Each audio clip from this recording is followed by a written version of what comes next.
Is it getting better? Or do you feel the same? Will it make... Viver com AIDS é o tema desta noite do Sobre Todas as Coisas, que recebe aqui a Milka Freitas, que é da coordenadora de DST-AIDS da Secretaria Estadual de Saúde, o Luiz Camargo, representante do grupo Pela Vida, e a doutora Cristiane Cobal, que é médica infectologista do HDT. A AIDS é um dos maiores problemas de saúde pública em todo o mundo. Cada novo paciente requer cuidados e um alto investimento financeiro no tratamento. Nós fomos às ruas da capital conversar com goianiense sobre os cuidados com a prevenção. O número geral de novos casos de AIDS entre a população brasileira vem caindo ao longo dos anos. No entanto, há um grupo que preocupa, o de jovens entre 15 e 24 anos. Segundo o Ministério da Saúde, nessa faixa etária, a incidência de novos casos da doença aumentou 40% nos últimos 7 anos. Nas ruas, conversamos com alguns jovens e todos afirmaram que tomam os cuidados necessários para se prevenirem, mas admitem que nessa fase da vida é comum pensar que contrair uma doença como a AIDS não vai acontecer com eles. A gente acha muito assim, mas isso não vai acontecer comigo, né? A gente sempre tem essa ideia. E não, acontece, sempre. Eu acho que é importante a gente se prevenir, né? O homem, tanto o homem quanto a mulher, o homem usar camisinha, né? Isso não vai acontecer comigo e por isso que usa. Mas quando você menos espera, pega. Eu procuro me prevenir porque é uma questão de saúde também. 15, 10 anos para cá, até 2016, está crescendo mesmo o índice de AIDS no Brasil. Porque o jovem ele esquece mesmo de se prevenir. Eu costumo dizer que o jovem, ele abre mão de muitas informações que ele tem para viver uma vida livre. Quando perguntados se há informação suficiente sobre a doença, os jovens disseram que é preciso campanhas permanentes e mais incisivas. Mas acho que isso tinha que acontecer o ano inteiro, não só no carnaval, porque a gente não tem essa informação realmente. Preocupa assim quem é mais informado, quem vai atrás saber. Mas quem não tem muita informação não acaba não fica sabendo. Sabe que tem a doença, mas acha que nunca vai acontecer com ele. Realmente no carnaval é mais intensivo, né? As propagandas em relação. Mas assim, estão sempre divulgando na mídia, mas só precisa divulgar frequentemente. Assim, nos horários que os jovens estão mais concentrados, entendeu? E também em palestras nas escolas. Colégio, faculdade, fazer movimento em praças públicas, igual na praça universitária, devia fazer um movimento contra a AIDS, contra o HIV, contra o HPV e tá distribuindo, vamos supor, um movimento tipo assim de uma semana aqui em Goiânia. Depois de uma semana em Trindade, Aparecida de Goiânia, devia ter um pouco a mais do que está passando no Ministério Público também. E também nos PSFs, nos UPAs, está divulgando, dando panfleto, preservativo grátis para as pessoas, para os homens e mulheres. Não adianta jogar informação se a pessoa não absorver. Então, assim, também vai muito da pessoa, do jovem, do adulto, de qualquer pessoa, na verdade, para ter a consciência de querer absorver isso. Eu costumo ver que os jovens têm total liberdade de escolha e têm ajuda, só que ele não se organiza mentalmente e não usa disso a favor dele próprio. Milka, o jovem esquece mesmo ou ele não quer usar? Não, eu acho que tem alguns fatores que contribuem para não uso, né? Isso que a doutora Cristiane já colocou, que é uma questão, às vezes, do avanço da medicação e a doença ficou um pouco banalizada, né? Mas eu acho que existem outras coisas que a gente tem que considerar, né? Se fala muito no preservativo como uma forma extremamente eficaz de proteção, né? Mas ele não é disponibilizado de forma livre para o jovem. E o que eu observei, até num evento que teve recentemente, uma feira estudantil, que passou por mais de 20 mil jovens nessa feira, e a gente montou um estande, a secretaria montou um estande. Lá a gente fazia orientações sobre a DST-AIDS, né?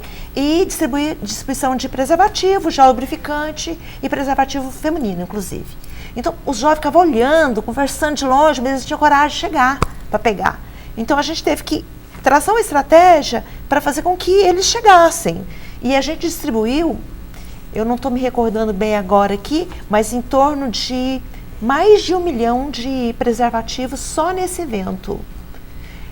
Gel lubrificante, nós distribuímos mais de 100 mil gel lubrificante nesse evento. Então, assim, você tem que chegar no jovem. E aquela menina colocou durante a entrevista é importante, porque a gente faz campanhas, explica como se transmite o HIV, o que é o HIV, o que é a AIDS, mas ainda existe muita desinformação no meio dos nossos jovens.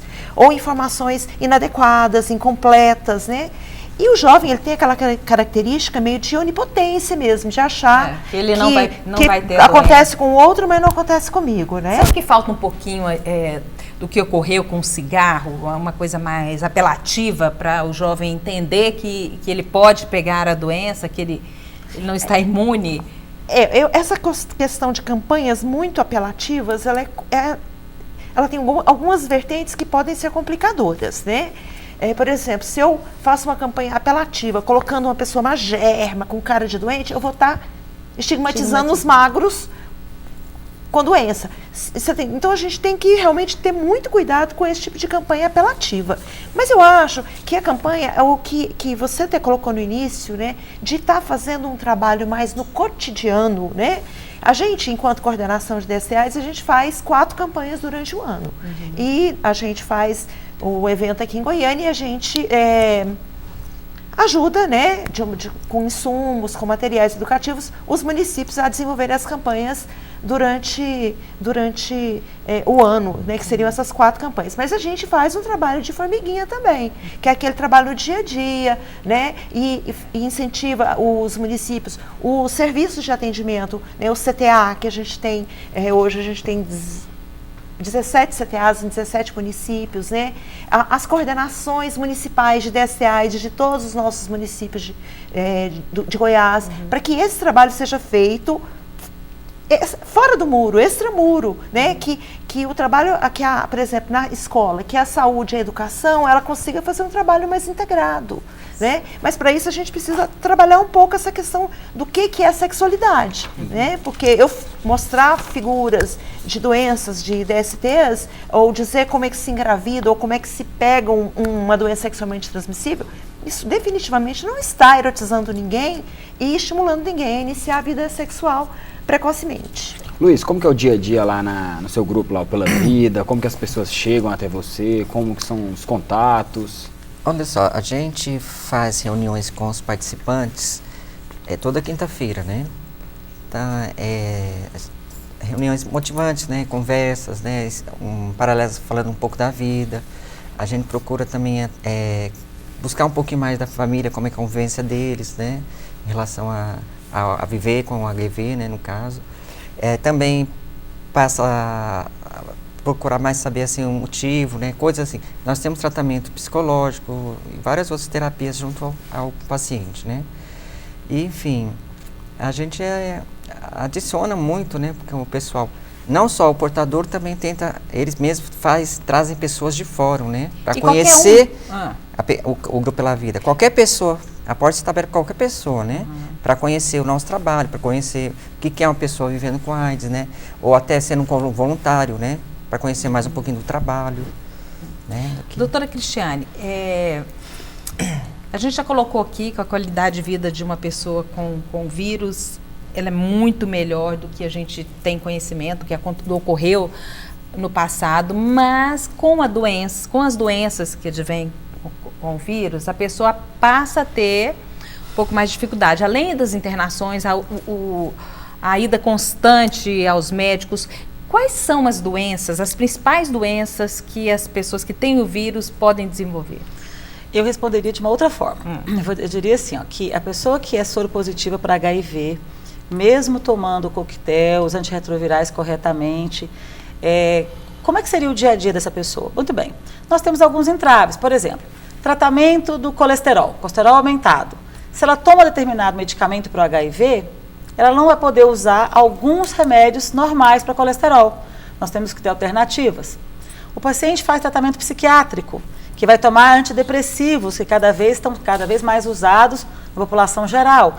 Tem alguns medicamentos psiquiátricos que nós não podemos dar para pacientes que tomam determinados tipos de remédios que compõem o coquetel.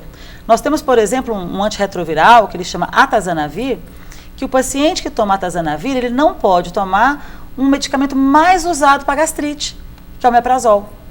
Então, ou seja, ser HIV positivo é bom? Não.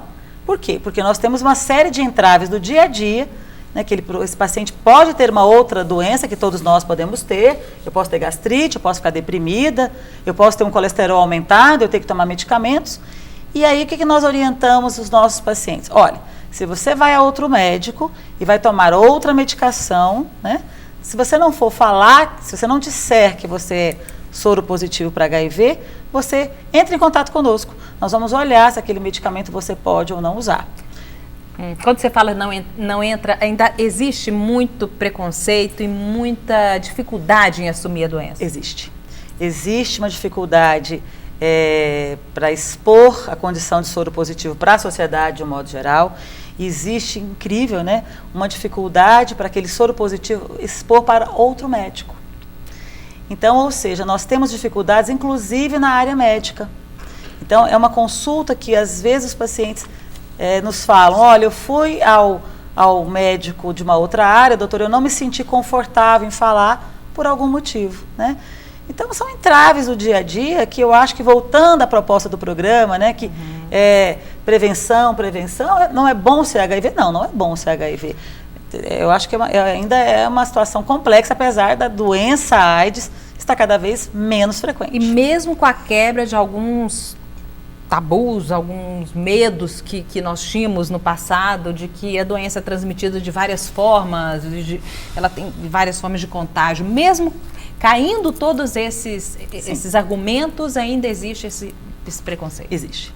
Existe, claro que eu que vivi a epidemia do HIV no final da década de 80, na década de 90, é claro que nós não podemos comparar, né? Então tudo melhorou, a saúde melhorou, o conhecimento do próprio HIV melhorou, mas nós temos sim uma dificuldade. Numa sala de espera, por exemplo, de um consultório, ninguém vai falar que sou HIV. É muito comum, por exemplo, numa clínica só de infectologistas, nós atendemos qualquer doença, nós não atendemos só HIV, atendemos outras doenças infecciosas, né?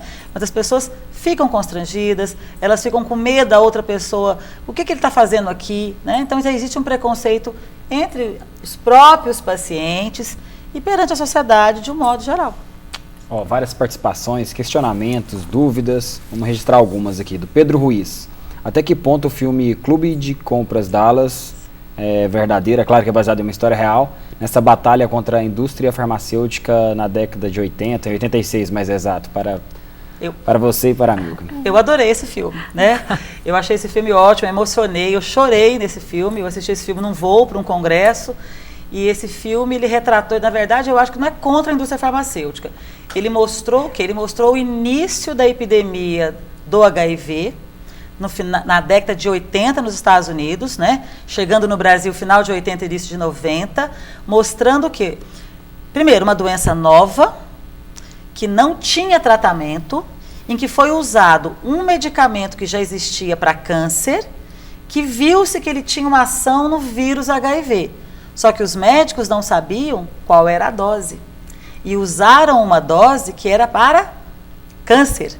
Então o medicamento era muito tóxico, aí os pacientes morriam da toxicidade da medicação, achavam que era porque a indústria ou os médicos, na verdade ninguém sabia nada, era um fato novo. E à medida que o tempo foi passando, ajustou-se a dose desse primeiro remédio, que era o AZT, que foi um remédio muito importante na história do HIV, e a partir daí mostrando que a indústria farmacêutica trabalhando e os médicos em descobrir novas drogas para formar o que hoje nós chamamos de coquetel. Então é um filme muito interessante que eu oriento os meus pacientes a assistirem. Por quê? O jovem de hoje não lembra, não sabe como é que foi, até para valorizar o tratamento que ele tem, para ele entender a importância de tratar o HIV. Hoje, nós temos muitos remédios, várias combinações.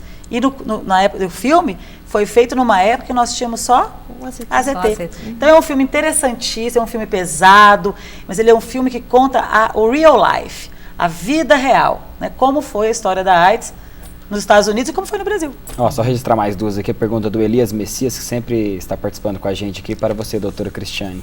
Esses testes rápidos têm resultados seguros? Seguros são testes validados. O que é um teste validado? São testes que já foram totalmente, a eficácia comprovada da eficácia, então aprovados no mundo inteiro.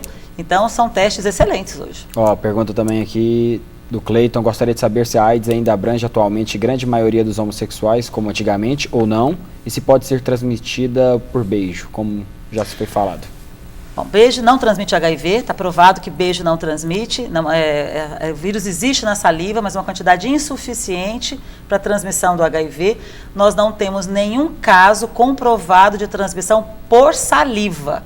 Agora, é óbvio que um beijo em que há o contato com o sangue, né, se eventualmente o paciente tem uma doença periodontal que sangra, a exposição continuada ao sangue da mucosa oral poderia transmitir, né? Com relação à segunda pergunta, infelizmente eu respondo que sim. Eu respondo que no grupo dos homens que fazem sexo com homens, certo? A infecção pelo HIV, ela tem subido no mundo inteiro. Inclusive na faixa etária que o próprio Ministério anunciou, que é de 15 a 24 anos. Ó, uma pergunta também para a Milka e para a doutora. O rendimento com preservativo é pior, isso é fato. Não tem uma espécie de camisinha para o futuro? Ele não quis se identificar.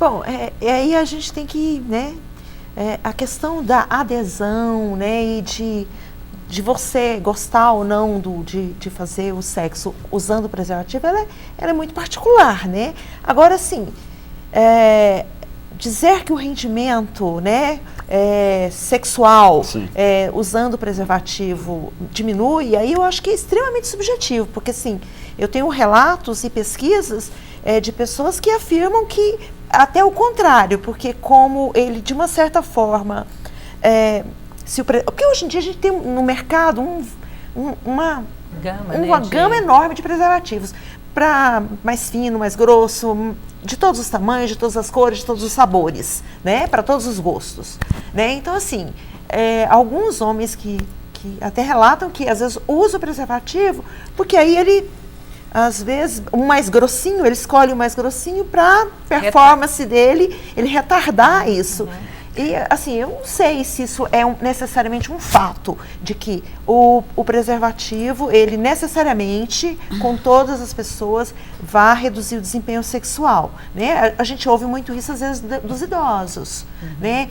Porque às vezes, por uma questão mesmo hormonal da idade, tem uma dificuldade maior de sustentar a ereção por mais tempo, aí vai colocar o preservativo, às vezes demora um pouquinho e a ereção, às vezes perde a ereção. Mas tem uma coisa interessante, eu tenho que chamar nosso intervalo, mas eu quero voltar nessa questão, que é a utilização do preservativo, que você falou que aumentou o contágio entre homossexuais, é grande ainda. Esse dado é em função da confiança que uma relação de mais tempo cria. Por exemplo, é comum, não só casal homossexual, mas casal heterossexual, não fazer utilização de preservativo, porque não, eu tenho um casamento de 20 anos, não preciso disso, há uma relação de confiança aí, né? Pois nós estávamos discutindo isso anteriormente, né? Assim, de uma forma genérica e simplista de dizer, nós dizemos que fidelidade não existe. Né? No contexto de doenças sexualmente transmissíveis, não existe uma relação afetiva que seja 100% segura. Né? Então, respondendo que, com relação ao preservativo, ele pode ser não muito bom, mas nós temos outra forma de evitarmos doenças sexualmente transmissíveis? Não. Então, ou seja, nós temos que ser práticos, nós temos que ser realistas. Eu acho que as campanhas também, a gente tem que entrar no mundo real. Né? Como é que é o dia a dia? Como é que é o dia a dia das pessoas? Vamos falar sobre nós mesmos. Como é que é o seu dia a dia? Como é a sua vida sexual? Como é que ela foi até hoje?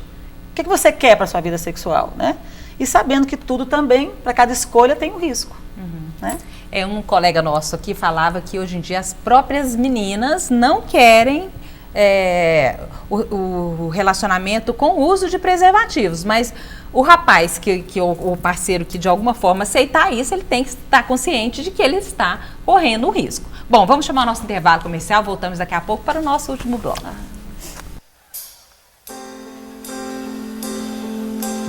One steals away